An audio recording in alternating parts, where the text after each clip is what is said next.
So up to this point, we have only been applying the derivative to a function once, but there is nothing in the definition to inhibit us from taking the derivative as many times as we want to. And in fact, there are many instances where second derivative, third derivatives have interpretive meaning. For instance, acceleration is the rate of change of velocity. Well, velocity is the rate of change of the position. So then acceleration, you would compute it by taking the derivative twice of your position function.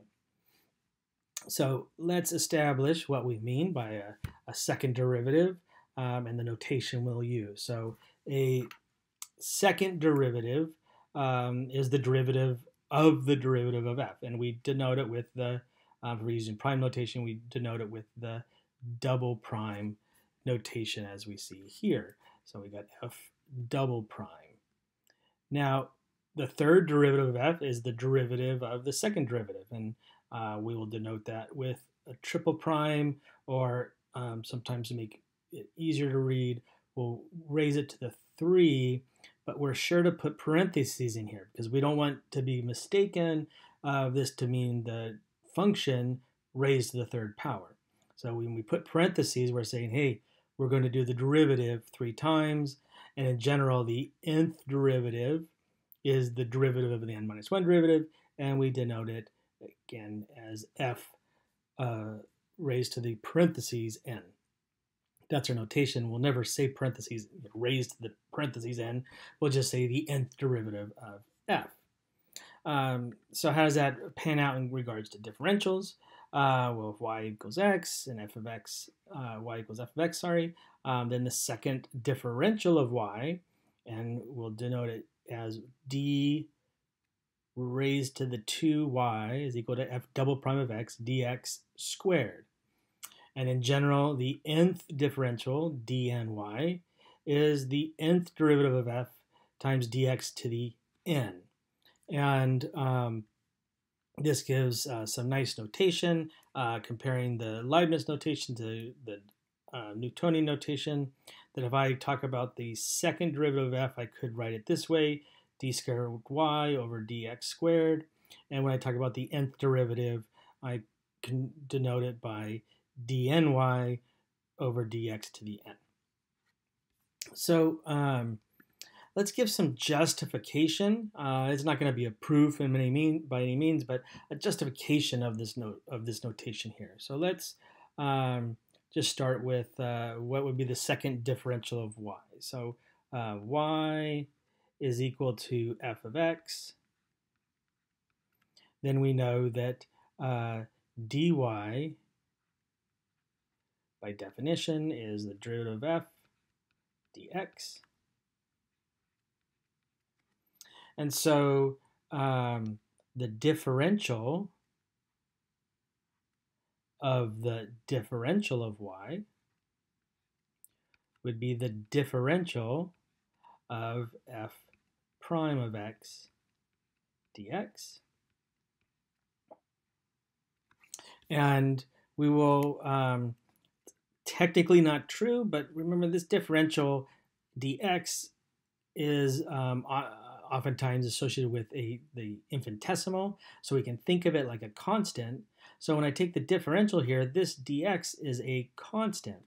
And then on the left-hand side, instead of writing this bulky thing, I've got a d and a d, and so I'll rewrite it using squared notation, which makes you think, oh, I'm applying the differential twice. So on the left, this we write d squared y. And on the left, well, the differential of f prime is the derivative of f prime. So this would be f double prime of x dx. So that's what the differential of f prime is. This is just the differential of this piece, right? Because it's a differential. So we get the derivative of the function times dx. But don't forget, we've got this other dx here, and so we need to write it, bring it back down. And so this whole thing is times dx. but this is dx times dx, and so it's f double prime of x dx squared. Similarly, if we wanted to kind of continue this out, d cubed y is the differential of the second differential of y, which would be the differential of f double prime of x dx squared. And again, following what we did in the last step, this would simply be the triple derivative of x dx times our leftover dx squared, which would be f triple derivative dx cubed. And we'll use this kind of reasoning to compute plenty of other derivatives if we need to compute higher order derivatives using the differential forms. So as I said in the intro, we know that acceleration is the rate of change of velocity. So acceleration, we'll denote it by, say, a is equal to the rate of change of velocity. But if, say, velocity, it's a derivative, we know it's the rate of change of our position function. So that means putting these two together, right, combining these two ideas, that acceleration is the derivative with respect to t of velocity, which is the derivative of position with respect to t, which is the second derivative of position with respect to t squared. So right off the bat, we know that acceleration, if we've got a position function, then acceleration is simply the second derivative of that position function. So let's look at, let's compute an example. So let's set y be equal to e to the x squared. And I'm going to want to know what is the second derivative of y with respect to x. So to compute the second derivative, we're going to have to compute the first derivative first. So, and we'll do this all in differential form. So dy is equal to the differential of ex squared.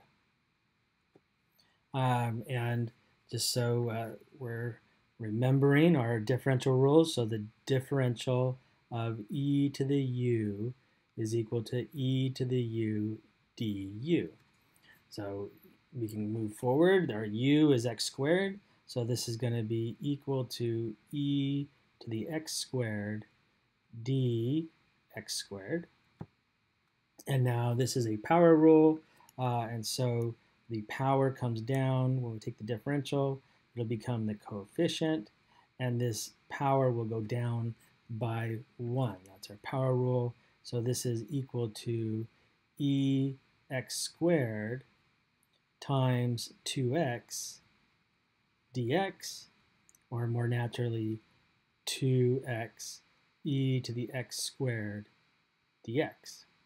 Okay, that's what the differential of y is. So what is the second differential of y? Well, the second differential of y is just the differential of the differential of y, which we calculated in the previous step. So this is the differential of 2x e to the x squared dx. And now I've got a product rule, right? I didn't originally, but now after taking the derivative once, I've got the product rule, right? I've got 2x times ex squared. Remember this differential dx we treat like a constant.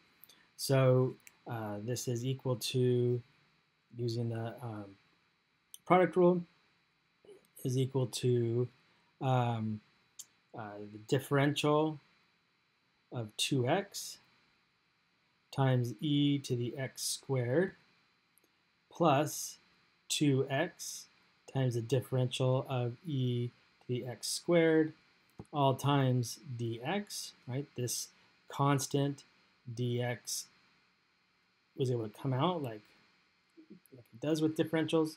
And so now this is equal to, so the derivative of 2x is just 2. So this is 2e to the x squared dx plus 2x times, and we don't have to compute this differential again because that's what we just did in the previous step, right? The differential of e to the x squared is simply 2x e to the x dx. So I could just put that here. This is 2x e to the x squared dx all times dx. And now I'll clean this up, and so this is equal to 2e to the x squared plus 4x squared e to the x squared quantity times, now that dx and that dx comes out and multiplies by that, so it's dx squared. So putting this all together, we get that the differential of e to the x squared dx, which was our y, so we divide this whole thing by dx squared, is simply 2e to the x squared plus 4x squared e to the x squared. So that's the differential of e, or this bad notation. I didn't want to know that, right? Notation-wise, squared. Thank you for catching up. Okay, so that's the second derivative of e to the x squared.